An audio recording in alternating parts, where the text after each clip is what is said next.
అందరికీ నమస్కారం. ముందుగా ఈ వేడుకకి అందరూ వచ్చినందుకు నా హృదయపూర్వక ధన్యవాదాలు. దాదాపు 20 ఇయర్స్ అయింది నేను అంటే స్క్రీన్ మీదకి లేకపోతే కెమెరా ముందుకొచ్చి. సో కొంచెం ఎమోషనల్గా కూడా ఉన్నాను.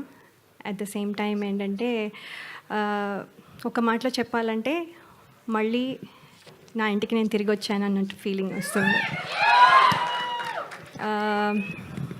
అంటే సినిమాలు ఇన్ని రోజుల నుంచి చేయకపోయినా కూడా సినిమా మీద ప్రేమ తగ్గిపోయింది అని కొంతమంది అనుకున్నా కానీ అంటే కొత్త రోల్స్లో మళ్ళీ అయితే కొత్తగా బాధ్యతలు, తర్వాత అనుభూతులు, ఇలా అన్నీ కొత్తవి అన్నీ అంటే ఎదురవడం వల్ల కొంచెం గ్యాప్ తీసుకున్నాను. కానీ ఇప్పుడు మళ్ళీ మీ ముందుకి వచ్చాను. తిరిగి రావడం అంటే కొంచెం యాక్చువల్లీ భయంగాను, అలాగే కొంచెము అదే సందేహాలు కూడా ఉంటాయి కాన్ఫిడెంట్గా ఉన్నా కూడా. ఎందుకంటే ఇప్పుడు మళ్ళీ అందరూ యాక్సెప్ట్ చేస్తారా లేదా, నన్ను మర్చిపోయారేమో, ఇలాంటి క్వశ్చన్స్ చాలా ఉండుంటాయి. కానీ నాకు ఏంటంటే ఈ కథ వినంగానే డైరెక్టర్ శ్రీరామ్ వేణు గారు, అలాగే దిల్ రాజు గారు, శిరీష్ గారు నా మీద ఉంచిన నమ్మకం, అలాగే టీం అందరూ నన్ను వెల్కమ్ చేసిన విధానం నాకు చాలా కాన్ఫిడెన్స్ని ఇచ్చాయి. సో అందుకని ఈ ప్రాజెక్ట్తో మళ్ళీ తిరిగి రావాలని నేను డిసైడ్ అయ్యాను.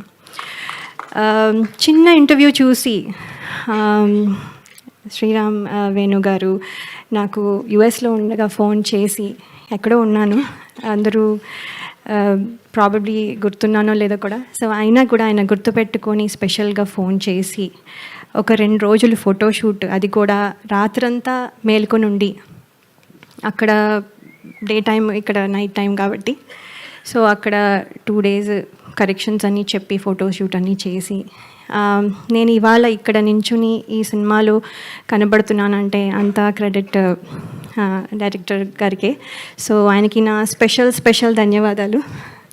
అలాగే ఎంతోమందికి ఒక ప్లాట్ఫామ్ ఇచ్చి, అలాగే ఎంతోమంది టెక్నీషియన్స్ కానీ ఆర్టిస్టులు కానీ ప్లాట్ఫామ్ ఇచ్చి ఒక గ్రేట్ ఆర్టిస్టులని కానీ టెక్నీషియన్స్ కానీ తయారు చేసిన అలాగే దిల్ రాజు గారికి, అలాగే శిరీష్ గారికి నా ప్రత్యేక కృతజ్ఞతలు. మీ బ్యానర్లోంచి నేను మళ్ళీ నా మొదటి మూవీ అని అనుకుంటున్నాను, నా మొదటి మూవీ మళ్ళీ మీ బ్యానర్లోంచి నేను చేయడం నాకు చాలా సంతోషంగా ఉంది. అలాగే నా స్క్రీన్ తమ్ముడు నితిన్ గారు ఈజ్ వెరీ అంటే ఆయన చాలా pleasant and very nice to work with. నేను ఇదివరకు వర్క్ చేయలేకపోయినా ఇప్పుడు అవకాశం దొరికినందుకు నేను కృతజ్ఞతలు తెలియజేసుకుంటున్నాను. థ్యాంక్ యూ సో మచ్ అండి. అలాగే టీం అందరికీ నా కృతజ్ఞతలు, ఫ్రెండ్స్, మా పేరెంట్స్, మా ఇన్లాస్, అండ్ స్పెషల్గా నేను చెప్పాలనుకుంటున్నది ఏంటంటే my husband and my kids. వాళ్ళు కనుక సపోర్ట్ చేయకపోతే ఇవాళ నేను ఈ స్టేజ్లో ఇక్కడ నించుని ఉండేదాన్ని కాదు. ఎంతో సపోర్ట్ 2 years నుంచి వాళ్ళు చాలా సాక్రిఫైస్ చేసి నేను ఇవాళ ఇక్కడ నించోడానికి వాళ్ళు ప్రాబబ్లీ చూస్తూ ఉండుంటారు. So special thanks to my husband and my kids అండి.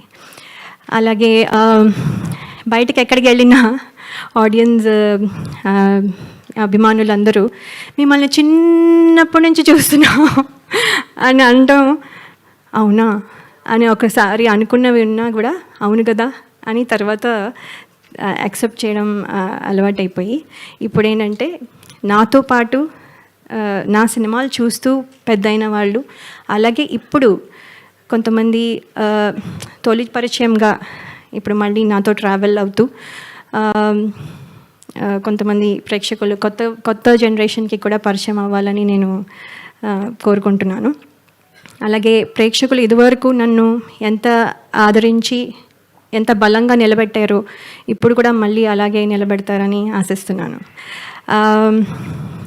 ఇది కమ్బ్యాక్ అయినా కూడా యాక్చువల్లీ కమ్బ్యాక్ రీఎంట్రీ అనడం కంటే నా కొత్త జర్నీ, అంటే నా డ్రీమ్స్ ఏవైతే ఫుల్ఫిల్ అవ్వలేదో అవన్నీ ఫుల్ఫిల్ అవ్వడానికి, అలాగే అంటే మనము ఏమేమి వదిలేసామో, అంటే ఏమేమి పాత్రలు చేయాలనుకున్నవి ఆ డ్రీమ్స్ కానీ, లేకపోతే ఇంకో రకంగా ఇది ఒక కొత్త జర్నీ, అంటే ప్రేక్షకుల మనసుల్లో నా స్థానం సంపాదించుకోవడం మళ్ళీ, లేకపోతే అంటే అలా అందరూ అభినందించాలి అనే ఒక కొత్త జర్నీ స్టార్ట్ చేస్తున్నాను. సో ఇందులో మీ విషెస్ అన్నీ ఉంటాయని నేను నమ్ముతున్నాను. అలాగే ఈ ట్రైలర్ చూసారు, మీకు నచ్చింది అనుకుంటాను. అలాగే సినిమా కూడా చాలా బాగుంటుందని నమ్ముతున్నాను, మీకు నచ్చుతుంది అని నేను చాలా నమ్మకంగా చెప్తున్నాను. సో చాలా మాట్లాడాలని ఉన్నా, ఇక్కడితో మళ్ళీ నెక్స్ట్ టైం మాట్లాడతాను. సో కానీ ఒక్క విషయం చెప్పాలనుకుంటున్నాను, నేను మళ్ళీ తిరిగి వచ్చాను. Thank you so much. మీ బ్లెస్సింగ్స్ ఎప్పుడు ఉండాలని కోరుకుంటున్నాను. థ్యాంక్ యూ లయ గారు, so sweet of you. And మీరు ఏజ్ రివర్సింగ్లో అవుతున్నట్టున్నారు, అక్కడ 20 years బ్యాక్ ఆగిపోయారు. So good to see you here. And ఇప్పుడు మా